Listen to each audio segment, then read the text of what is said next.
Salut tout le monde, ici Palikao. Une petite vidéo aujourd'hui pour vous montrer le fonctionnement d'un des persos que j'ai joué pendant cette saison. C'est la ligue Harbinger, donc la 3.0. Il s'agit d'un Guardian, Righteous Fire, Scorching Ray, Low Life. Euh, Low Life qui joue en Energy Shield en utilisant l'armure de Chavron. Righteous Fire, pour ceux qui ne savent pas, donc c'est un sort que quand vous le lancez, vous fait brûler et fait brûler les ennemis autour de vous. Les dégâts sont proportionnels à votre vie max ou alors à votre Energy Shield max, suivant ce que vous utilisez. Et vous voyez, si je lance la Righteous Fire, vous allez voir que je vais cramer en moins de 2. Boum. Et quand j'ai plus de vie, ça s'arrête. Et donc pour survivre à votre propre Righteous Fire, ce qu'il faut faire, c'est stacker un maximum de régène et un maximum de résistance. Pour ça, entre autres, on utilise l'aura Vitality qui donne plein de régène vie. On utilise un Stone Golem qui donne de la régène vie. On utilise Purity of Fire pour augmenter la résiste feu. Vous voyez, par exemple, je suis à 89 en résiste feu maintenant. Et là, si je lance le Righteous Fire, j'ai tellement de régène qu'en fait ma vie bouge plus, quoi. Enfin, ma vie, mon Energy Shield bouge plus. Donc c'est ça l'idée. Alors en plus de faire des dégâts autour de moi, Righteous Fire, ça booste la puissance de mes sorts.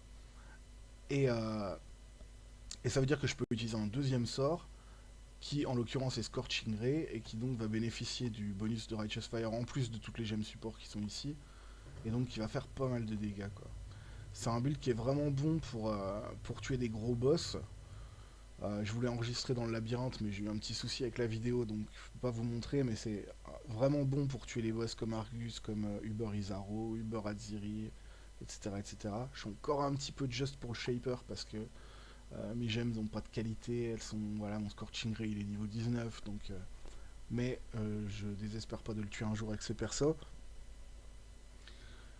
Euh, et c'est aussi un build qui est hyper bien, hyper confortable pour farmer le Uber Lab. Moi j'adore faire le lab avec celui-là parce que il a tellement de régène, de défense, etc. qu'il traverse les trappes en n'ayant rien à foutre.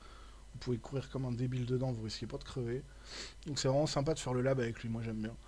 Euh, alors je vais vous montrer le stuff dont il y a besoin. C'est pas un perso qui est hyper budget quoi. Il y a quand même un peu de besoin d'investir. C'est pas, ça coûte pas une fortune non plus, mais enfin. Vous pouvez pas vous passer de Chavron d'abord. Il vous faut absolument une Chavron. Ce serait mieux qu'elle soit Sea-Link, mais je pense qu'avec un 5 on s'en sort quand même. C'est vraiment bien d'avoir l'amulette de Chayula, Presence of Chayula, qui est un peu cher aussi. Vous pouvez vous en passer, mais honnêtement, ce serait dommage.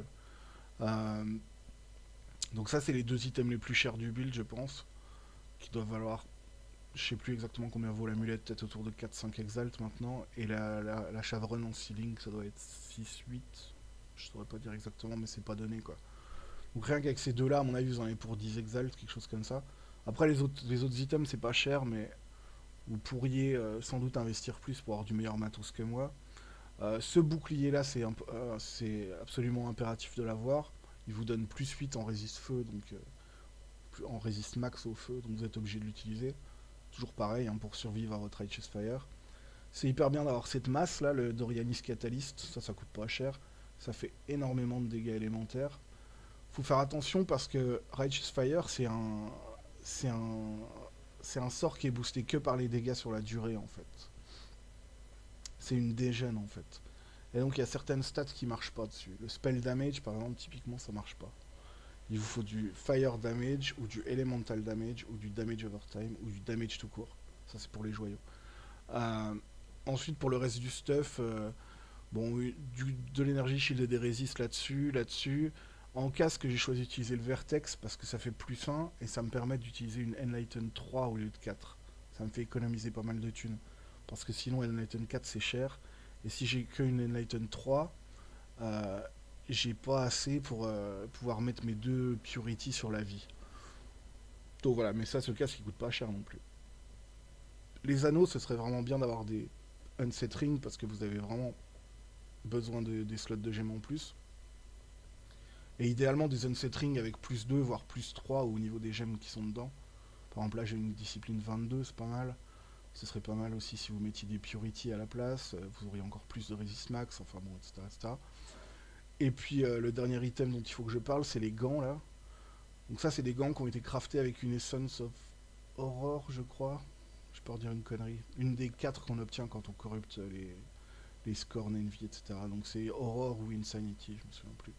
Et ça fait que les gemmes qui sont socket dedans font 30% more damage. Donc c'est un peu comme si mon Righteous Fire il était 5 link en fait. Il a 30% more damage gratos. Et voilà, donc dans vos gants, vous mettez Righteous Fire. Pour ce qui est des gemmes, donc Righteous Fire, il faut que ce soit supporté par Elemental Focus. Pardon, elle est ici. Concentrated Effect et Burning Damage. Et pour le Scorching Ray, vous avez Scorching Ray, Contrôle Destruction, Elemental Focus, Efficacy, Swift Affliction et Burning Damage là aussi. Puis ensuite, toutes les autres gemmes, c'est vos auras et vos curses. Donc, et puis, enfin bon, là, il y a Shield Charge, Fortify, Faster Attacks. Ah non, d'ailleurs, j'ai pas mis Faster Attacks, j'ai mis Killing Strike. Bon, bref. Vous pouvez mettre Faster Attacks à la place si vous voulez. Blood Magic, Enlighten dans le casque avec les deux Purity. Purity of Fire, Purity of Ice. Ici, Val Discipline, Summon Stone Golem et Vitality. Discipline dans un anneau, Arctic Armor dans l'autre. Et puis ici, j'ai Orb of Storm, Curse and Hit, Flammability et Elemental Weakness. Parce que vous prenez le Whispers of Doom dans l'arbre, ce passif-là qui vous permet de mettre 2 curses. Donc avec Flammability et Elemental Weakness, je suis à moins 81% de résiste feu, ce qui est énorme. Accessoirement, l'Orb of Storms, il faut la maintenir tout le temps, même quand le monstre il est curse, parce que c'est ça qui proc Elemental Equilibrium. En fait, ce qui est hyper bien, c'est que Scorching Ray comme Righteous Fire, quand vous tapez un monstre avec, ça compte pas comme si vous l'aviez touché, en fait, parce que c'est des dégâts sur la durée. Donc en fait, vous aurez jamais l'effet négatif de Elemental Equilibrium. Le monstre, il prendra jamais plus 25% en résiste feu. Par contre, il prendra moins 50 en feu parce que vous lui faites des dégâts de froid avec l'Orb of Storms. Donc c'est hyper bien d'utiliser Elemental Equilibrium, ça vous rajoute encore 50% de pénétration feu, quoi. Voilà, je crois que j'ai fait le tour pour ce qui était des gemmes. Le matos aussi, les flasques vite fait, alors vous fiez pas à ça, c'était juste pour pouvoir remettre mes auras, mais j'ai pas de flasque de vie. C'est vraiment bien d'avoir un flasque rubis, au cas où vous tombiez sur des monstres qui vous foutent une malédiction qui baisse vos résist feu. Et puis aussi, quand vous avez besoin d'un boost de régène, vous appuyez un coup sur le flasque, ça vous met encore plus 6 de résist feu max. Et donc ça booste encore votre régène, quand vous êtes dans les trappes par exemple, ou des trucs comme ça. C'est pas mal d'utiliser un Rumi, parce qu'on a un bouclier, donc pourquoi pas un peu plus de blocs. Un Steve Knight aussi, pareil, même idée, c'est pour avoir plus de tankiness. Un flash de sprint évidemment. Et le flash de mana, honnêtement, c'est un petit peu obligé, je trouve. Parce que Scorching Ray, en fait, il faut canaliser pendant longtemps. Ça fait des stacks qui s'empilent de plus en plus et ça fait de plus en plus de dégâts. Le problème, c'est que si je bois pas de flash de mana, vous allez voir, au bout de 10 secondes, je suis home. Et après, le Scorching Ray s'interrompt comme ça. Et du coup, je perds mes stacks en fait. Alors que si je bois un potion de mana, je peux caster ce truc là pendant 10 minutes et du coup défoncer le boss parce que j'atteins le max de stack, quoi. Donc voilà. Au début, j'utilisais pas de flash de mana, mais je vous conseille de le faire. Ça, c'est pour le stuff. Je crois que j'ai fait le tour. Ensuite, pour ce qui est des passifs, je vais parler aussi un peu du leveling pendant que j'y suis. Donc, vous commencez ici en Templar. Plus tard, vous vous spécialiserez en Guardian, mais on n'y est pas encore. Donc, vous allez prendre le plus de régène vie possible. Là, il y a plein de régène vie. Là, il y a de la régène vie. Ici, il y a plein de régène vie. Ensuite, vous allez commencer par partir à droite. Il y a encore de la régène vie ici.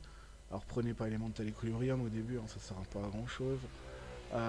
Vous pouvez prendre Elemental Overload au début, mais bon, c'est pas d'un intérêt fou non plus parce que vous n'allez jamais écrit avec votre Orb of Storm. C'est mieux de se diriger ici et de prendre la deuxième curse rapidement. Et puis ensuite vous prenez Zealot's Oath le plus vite possible. Au début vous aurez pas un... non non pardon, j'ai une connerie. Surtout pas Zealot's Oath, vous allez lever les en vie, excusez-moi, je dis n'importe quoi. Vous allez lever les en vie, donc vous prenez pas Zealot's Oath, vous allez prendre par contre les réductions de mana ici. Donc la deuxième curse, les réductions de mana. Surtout pas Zealot's Oath, my bad. Ensuite, vous pouvez repartir ici, même si vous, pour l'instant, vous n'avez pas un build Energy Shield. Choper la vie qui est ici. Les réductions de réservation encore ici. La vie. Et puis, éventuellement, les dégâts sur la durée ici. Et puis, vous allez rester avec un build vie pendant très longtemps, jusqu'à ce que vous soyez capable de porter Chavron. Il me semble que c'est au niveau 67. Je peux dire une connerie. Je crois que c'est 67. Et vers 67-68, vous pourrez faire la transition. Une fois que vous pouvez tout porter, quoi. En gros, la Chavronne, le bouclier. Doriani, c'est 75, mais vous n'êtes pas obligé d'attendre Doriani, vous pouvez utiliser autre chose avant. Moi, j'avais utilisé Divinarius, par exemple. C'est pas terrible, mais enfin, c'est toujours ça de prix. C'est un peu d'AOE en plus, etc.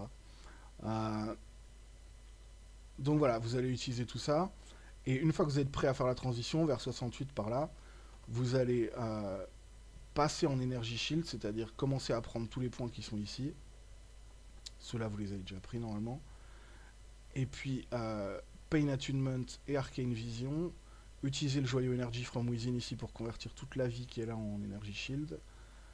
Et Zealot's Oath, au même moment, vous le prenez, quoi. Et à ce moment-là, tout ce que vous aviez comme régène vie devient de la régène Energy Shield. Et, vous êtes prêt à affronter le lab ou ce que vous voulez. Puis ensuite, vous pouvez aller finir les points de dégâts de feu qui sont ici, la vie qui est ici. C'est plus pour la résiste feu qu'autre chose, à vrai dire. Puisque la vie, maintenant, on s'en fout un peu. Et puis voilà. Ensuite, vous pouvez prendre l'élémental Equilibrium, prendre les dégâts de feu qui sont ici que vous n'aviez pas encore pris. L'AOE qui est ici, pourquoi pas, c'est pas capital non plus. Un petit peu de vie et de résiste ici, et pas mal d'énergie shield aussi, ça c'est un bon point à prendre. Et puis voilà, le build est à peu près fini, ensuite il reste des petits trucs à fignoler, comme un peu plus d'énergie shield et de résiste ici, enfin bon, des trucs comme ça. Voilà, quand vous allez lever les, donc restez en vie, oubliez ce que j'ai dit tout à l'heure sur Zealot's Oath, vous allez rester SP vie jusqu'à 68-10, et quand vous faites la transition après, vous allez passer en énergie shield pas avant. Les items qui sont bien pour lever les, entre autres, il y a celui-ci, Spring Leaf, il est hyper bien parce qu'il vous donne 3% de régène vie par seconde. Et si vous arrivez low life, encore 3% de régène vie en plus. Donc c'est hyper bien. En fait, quand vous allez lever les, votre vie elle va faire le yo-yo tout le temps parce que vous n'aurez pas assez de résiste feu et de régène pour contrecarrer la descente de Righteous Fire. Mais avec ce genre de trucs qui font plein de régène vie, et avec une flasque de vie et avec une flasque anti-feu, vous allez vous en sortir, quoi. Votre vie elle descendra tout doucement, puis quand elle descendra un peu, hop, vous boirez un peu de vie, etc. Voilà, donc le leveling normalement est très facile en fait. J'ai pas pensé à parler de la scène d'Annecy, il faut que j'en dise un mot, donc vous allez vous spécialiser en Guardian. Le Guardian il a la particularité que toutes les 30 secondes, c'est ça que j'ai pris en premier moi, pardon, toutes les 5 secondes, vous allez régénérer 30% de votre vie max en 1 seconde. Donc en fait, votre vie, elle descend un petit peu, puis pouf, toutes les 5 secondes, elle remonte jusqu'en haut, puis après elle redescend, pouf, elle remonte. Et puis si elle descend trop vite ou qu'elle remonte pas assez, c'est là que vous prenez une flasque de vie, quoi. Donc ça, c'est ce que j'avais pris en premier. Ensuite, vous allez prendre ça et ça. Unwavering Stance, ça vous rajoute un max d'armure, de réduction physique, etc., d'énergie shield, grâce à celui-là aussi. Donc ça, ces deux points-là, ça vous rend vachement plus tanky, surtout quand vous allez utiliser plein d'aura quand vous serez low life. Et puis la fin, c'est celui-ci, je l'ai pris en dernier, qui vous donne un peu de bloc en plus, qui vous rend immune stun aussi, si jamais vous avez bloqué récemment. Voilà. Les joyaux, vous allez voir, les miens sont pas géniaux, mais enfin, ça c'est les stats qu'il vous faut, du damage overtime, du fire damage. Le spell damage ne marche pas, donc méfiez-vous, il ne faut pas acheter de spell damage. Si vous avez du area damage, ça marche, mais seulement pour Righteous Fire. Donc c'est mieux que rien, mais c'est pas génial. Et puis si vous avez du maximum energy shield, c'est sympa aussi. Voilà. Que dire d'autre? Vous voyez encore une fois Fire, Damage Overtime, Burning Damage. Ça, ces trois stats-là, elles marchent pour les deux, pour Scorching Ray et pour Righteous Fire. Ce joyau-là est vraiment pas mal, vous allez voir. Je gagne 7300, 7600, il me fait 300 de S ce joyau, donc c'est pas mal. Et puis voilà, et puis plus vous allez réussir à monter votre perso au niveau, plus vous allez prendre des joyaux et plus vous allez faire de dégâts, quoi. Parce que là, vous voyez, j'en ai pris un, j'aurais pu en prendre un autre ici, j'aurais pu prendre celui-là. Il y a plein de joyaux qui sont accessibles, qui sont pas loin, et les joyaux, c'est ce que vous pouvez faire de mieux en fait. Ça va vous rajouter un max de damage. En standard, j'ai un autre Guardian qui ressemble à celui-là, qui a du meilleur stuff parce qu'évidemment c'est en standard, et qui a un plus haut niveau, et du coup il a des joyaux en plus et il tabasse beaucoup plus encore.